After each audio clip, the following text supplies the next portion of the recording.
Good evening, one and all. This is lecture number 3 in module 3. So, module 3 is energy storage and regeneration. In that, we have already seen the first topic, that is electromechanical batteries and its types. We have seen thermodynamic voltage, specific energy, specific power, energy efficiency, different battery technologies for EV and HEV. One special session will be conducted on battery management system because that is a very important topic and it's a research topic. And for EV, embedded controller based battery management system is a huge scope of research, as well as it is having quite larger amount of job prospect in future. So at the end of this module, we will see a big discussion, one session on battery management system.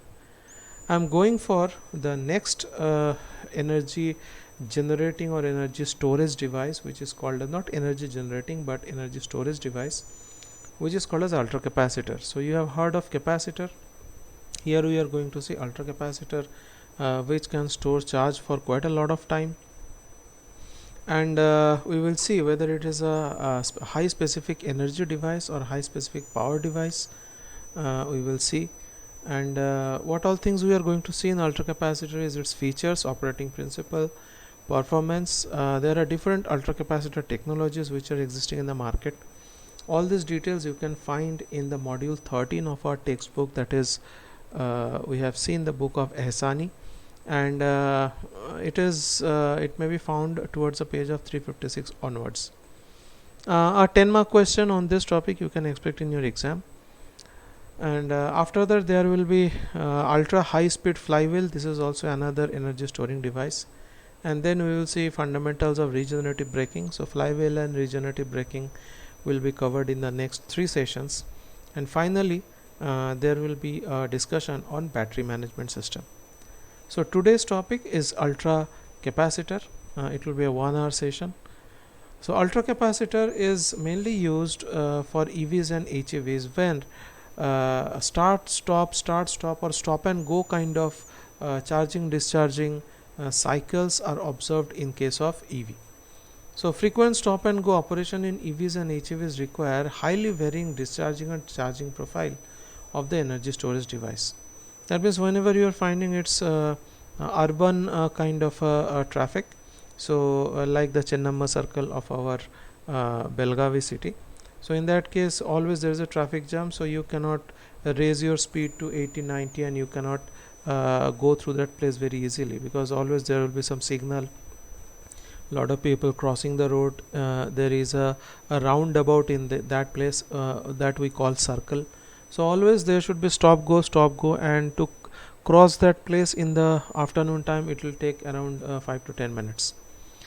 So in that case the average power required from the energy source or store device is much lower than the peak power requirement. So whenever you are finding that the vehicle is on slope going up, or vehicle is on highway with huge amount of acceleration, that time you will be requiring too much of power. But whenever it's highway and you are not accelerating very fast but you are keeping a constant speed like 120 kilometer per hour, in that case you will be finding that average power required from the energy source is much lower. That means you are not pushing the vehicle or pushing the energy generating devices too much, kind of a constant power you require. In that case the power required from the energy store device is much lower. But whenever you are going on hill, or whenever you are going on sand or mud, those kind of thing, or maybe there is huge load in your vehicle, in that case peak power required will be too much. Or if there is a sudden acceleration, in that case you will be requiring peak power. So whenever I am saying peak power is having 2 components. One is a steady state component, and another is a transient component. So I told you in the previous lecture that steady state component will be produced by sources like fuel source, or you can say sources like gasoline if it is HEV, or sources like very solid battery. Okay, so they will be giving you the constant power, and average power will be produced by energy storage device like ultra capacitor. So this peaking power, or which is called as a bumper power, which is above the required average power. So that thing will be supplied by this ultra capacitor kind of thing, which is actually a high power source. The ratio of peak power to the average power can reach over 10:1. So peak power you are finding it is 10 times and average power is 1. That means maybe huge amount of sudden requirement of power we might find in case of HEV and EV. So in HEV design, the peak power capacity of the energy storage is more important than its energy capacity and average energy capacity, and usually constrains its size reduction. So in HEV design, main thing that we require is during huge requirement or during peak requirement, PEAK peak, during peak requirement, how well the power can be delivered from the source or a combined source or hybrid source to the wheel. That actually decides the performance of HEV devices. Based on the present battery technology, what we find is battery design must take a trade-off among specific energy, specific power and life cycle. So what is specific energy? It gives you constant power or constant energy.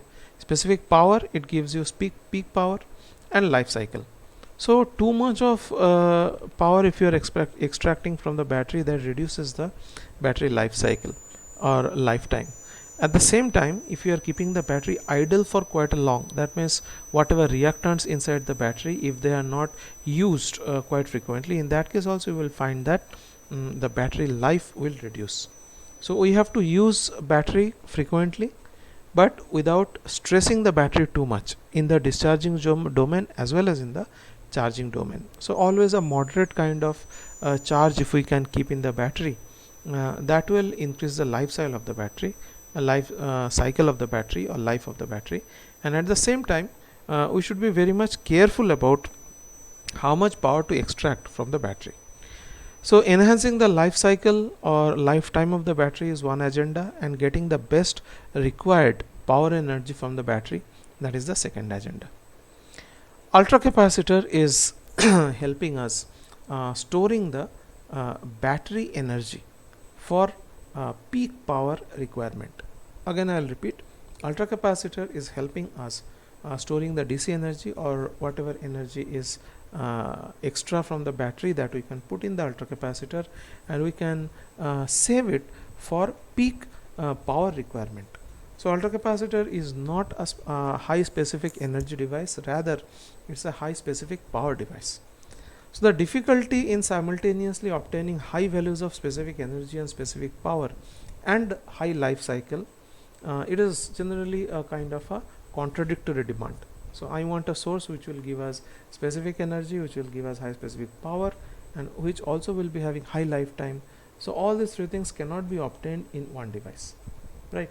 So having a balance between them, in case of mainly HEV, that is hybrid electric vehicle, that is the main challenge. What we are finding is specific power, specific energy and good life cycle. It has led to some suggestions that the energy storage system of EV and HEV should be in a hybridized energy source, and it should be hybridization between specific energy, high specific energy and high specific power source. So we have seen that EV requires a source with high specific energy, HEV requires a source with high specific power. So if we can mix these two together, it will be giving us a very good hybrid energy source, and that will increase the lifetime of the overall energy source at the same time. The energy source mainly batteries, that means high specific energy source, mainly it can be battery, fuel cell, whereas the high power source has high specific power. Who can be high specific power source? Ultracapacitor that we are seeing, it can be a high specific power source. And next day we are going to see high speed flywheel. High speed flywheel is also a high specific power source. They are generally not used. They are generally not used for generating the constant power, constant energy, but they will be used whenever there is a peak power requirement. That means suddenly huge amount of power is required by the engine for going up a hill, or maybe going through the mud or going through the sand. In that case, whenever the actual high specific energy source is feeling the pressure, then it will fetch the power from the high specific power source like ultracapacitor like ultra high speed flywheel, like that. So power source can be recharged from the energy source during less demanding driving or regenerative braking. Very important point.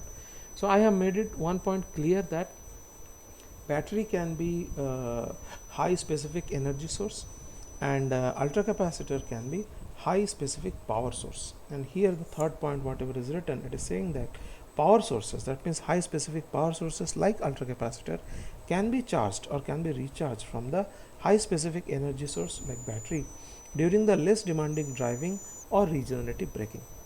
So whenever the vehicle is passing through highway means flat road, okay, there is no huge demand of energy from the primary source battery.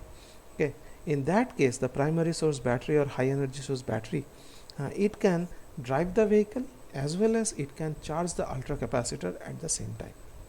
So ultra capacitor or the high specific power source can be charged by two means. One is by the high specific energy source or by regenerative braking.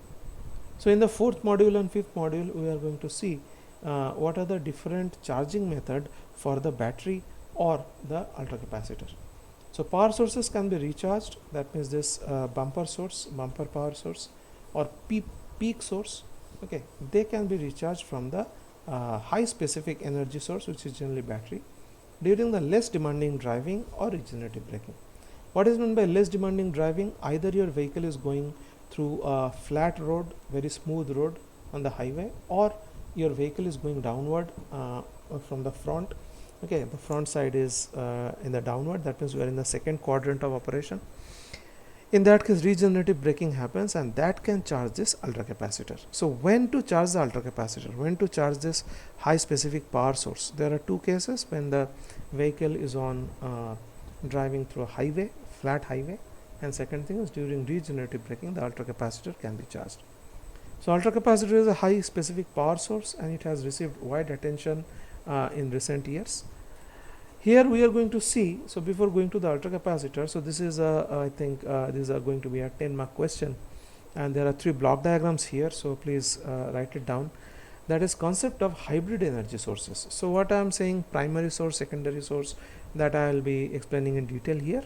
So primary source is nothing but the source which gives us the constant energy like battery, okay, and high power source is called as a bumper source, which can be ultra capacitor. So hybridization of these two things is going to give us a foolproof energy source. So hybridization of energy storage involves combining two or more energy storage together so that the advantages of each can be brought out and the disadvantages of each can be compensated by the advantages of each other. Hybridization of a chemical battery, which is a primary source or high energy source, with an ultra capacitor, which is a secondary source or high power source, can overcome the problems such as low specific power of chemical batteries. What is meant by low specific power of chemical batteries? Chemical batteries can give you high energy, but that high energy is given over a longer period of time. Whenever I am saying high specific power, that means in very short time I have to deliver very high energy. That is not possible by the traditional battery, and that is a drawback of the chemical battery. So hybridization of chemical battery with a secondary source ultra capacitor can overcome the problems such as low specific power of chemical battery. That means chemical battery can give you a high specific energy but over a longer period of time. That means like a batsman who will come in the first over, will play for 20 overs and will score a century. But if you ask him to play for 2 overs and score 40 runs, that is not possible by a source like battery. Low specific energy of ultra capacitor. So you can find that the second high specific power source, that means in very small period of time it can give you very high energy. But if you want that ultra capacitor to work for a longer period of time and give that high energy, that is not possible. So combining battery as well as ultra capacitor, battery is the primary source, high energy source or high specific energy source, ultra capacitor is the secondary source, high specific power source. They are overcoming each other's drawback. What is the each other's drawback? Whenever I am saying chemical battery, it cannot send high energy in a shorter time. whatever is the problem with ultracapacitor, it can send power energy in a very shorter time, but it cannot send energy for longer time. So if you want longer time energy, you have to use chemical battery. If you want shorter time power, you have to use ultracapacitor. So combining these two or making a hybrid energy storage source overcome each other's problem. So thereby high specific energy and high specific power both can be achieved when battery and ultracapacitor both are kept together. If you are saying I'm not going to use ultracapacitor, in that case you cannot ride through a hilly region, or you cannot ride through mud and sand, because in that case for highway driving chemical battery will be okay, but whenever you want a peak power without ultracapacitor, that is not possible. If you are saying I will keep only ultracapacitor in the car, in that case you will be having peak power, okay, but if you want a longer run or if you want to cover a longer range, that is not possible. So these two factors you have to understand very clearly. Until the end of this course, we are going to use the same fundamental.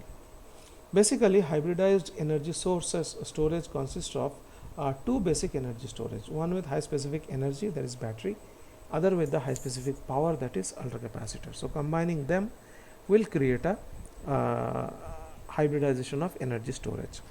The basic operation of this system means where the energy and power sources are combined, is illustrated in the right side. In a high power demand operation such as acceleration or hill climbing, acceleration can happen on hill as well as on plain road, that is on highways. So acceleration and hill climbing, both basic energy storage deliver their power to the load.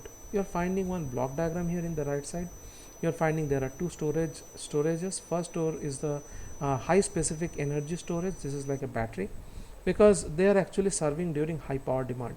So during high power demand, this primary storage as well as the secondary storage together, they have to give the power to the power converter. Power converter will convert the power into mechanical power that will drive the load. What is meant by load?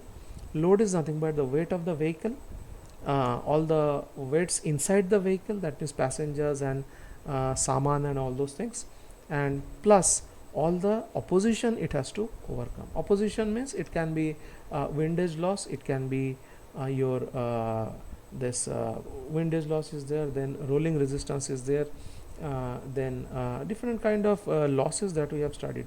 All together, that is called as a load. So hybrid powering or high demand of power, that is actually combination of primary source as well as secondary source. Together they are going to give the required power to the power converter, and that will drive the load. Any kind of load, let it be on highway, very high acceleration, or highway no acceleration, constant vehicle speed, or hill area or mud where peak power is required. Any kind of load can be supplied by this combined or hybrid source. That is what this slide about. Now concept of hybrid energy storage, it's continued. So this is the power split. So whenever I am saying that power demand is high, you can see the previous slide. Here it is written high power demand. So in that case, primary and secondary source both are giving power to the power converter and to the load. But if you see this next slide, slide number 6, which is given below, here you are finding that power demand is low. That means vehicle is passing through highway through the smooth road. In that case, a high specific energy storage, that is battery, is generating two different kinds of energy. One energy is driving the vehicle, another energy is charging the secondary high specific power storage, which can be ultracapacitor, which can be flywheel, okay, likewise, which can be also another type of battery. So there is a battery, lead acid battery we have seen, that can be a high specific energy source, and there can be another kind of battery which are generally used as a peak power source or peaking source. Okay, so it can be battery also specific type, which can be used as a high specific power source, or it can be ultracapacitor, or it can be flywheel. So this is the second type of power demand, where the power demand is low. Whatever energy is produced, that is first driving the vehicle, and some part, maybe 20%, is coming back to charge the high specific power source. Another part we are finding, it is called as a regenerative braking operation. In this case, the peak power is absorbed by the high specific power source, and only a limited part is absorbed by the high specific energy source. So you are finding that here the vehicle is going downward. In that case, the power converter, wherever DC device is there, it will be acting as a generator. So as vehicle is going downward, automatically by its own weight it will go down. So in that case the motor will rotate in a reverse direction, that is it will be acting as a generator. And whatever generator is power is generated, that is coming back, and the main power is going to the secondary, that is high specific power source. Here it is written here, primary power flow is going to the high specific power source, that is the ultra capacitor, and some part is going back to the high specific energy storage, that is the DC battery. Okay, so this is very important thing. This is called as a hybrid charging. The top one is called as a power split. Why power split? Because 80% or 90% power is going to run the load, and 10% or 20% power is going to charge the secondary high specific power storage. Whereas the previous thing, it is called as a high power demand. In this case, vehicle is going to the hill. In this case, high specific energy and high specific power, both sources are giving the power to the load. So these three cases you should understand very clearly, and you should be able to show these three cases with block diagram, with directions and arrows very clearly in the exam. So this is called as a concept of high energy storage. So there will be a high specific energy source, there should be a high specific power source in these three cases, that is high power demand, low power demand and negative power, that is regenerative braking. In all these three cases, the charging or discharging, whatever happens, you should be able to explain it in detail. So after this, we have understood this much, that ultracapacitor is the secondary storage. This is not the main storage. This is not a high specific energy source, rather it's a high specific power source. In this case, ultracapacitor is characterized by a much higher specific power, that means energy per second. What is the unit of energy? Energy is joule. And what is the unit of power? Power is watts. Joule per second is equal to watts. So much higher specific power, but much lower specific energy. What is meant by lower specific energy? Means it cannot give power for a longer period of time. That is what is called as a lower specific energy. High specific energy means it can give energy for a higher period of time. That means range of the vehicle will increase if the specific energy is more, right? So ultracapacitor is acting as a higher specific power source. That means it can give very high energy for a very small period of time, maybe 1 minute, 2 minutes and all. But if you asked it to give high energy for 1 hour, 2 hour, it will say sorry, I cannot do that, because I am a high specific power source, not a high specific energy source. There is some specification. Its specific energy of ultracapacitor can be few watt hour per kg. We know that watt hour per kg is the unit of specific energy, and watt per kg will be the unit of specific power. However, its specific power can reach up to 3 kilowatt per kg. So you can find here that specific energy is lower watt hour per kg, but specific power is 3 kilowatt per kg. There is no hour here, because specific energy is divided by time, so that time and hour they gets cancelled. That's why 3 kilowatt per kg, it's quite a big specific power. Here there is no hour component in the numerator, so kilowatt per kg or watt per kg will be the unit of specific power. And we are finding that for ultracapacitor, specific power is quite high, 3 kilowatt per kg, which is much higher than it of a battery. So batteries might give you very high watt hour per kg, but ultracapacitor can give you high kilowatt per kg. That means it can give high specific power.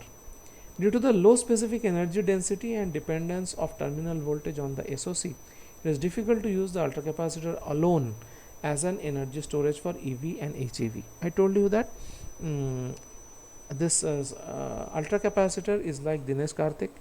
He will come for 2 hours, he will score 40 runs. Though he is not doing that now, but he is that kind of a player. But you cannot keep 10 pinch hitters in the team. That is not the way we decide the team. So that's why it is said that low specific energy density or high specific power devices like ultracapacitor cannot be the main power source or only power source in the overall system. So it is difficult to use ultracapacitor alone. So this word alone is shown in dark. It cannot be used alone as an energy storage for EV and HEV, because these are mainly used for peaking application, but not for continuous or overall time range of the operation. Nevertheless, there are several advantages that can result from using an ultracapacitor as a auxiliary power source. So this is called peaking power source or bumper power source or auxiliary power source. One promising application is the so-called battery and ultracapacitor hybrid energy storage system for EV and HEV. So it cannot stand alone. Okay, it always requires the support of a battery, which is a high specific energy source. So this is very important. Ultracapacitor alone cannot run a vehicle. Features of ultracapacitor. So specific energy and specific power requirements can be decoupled.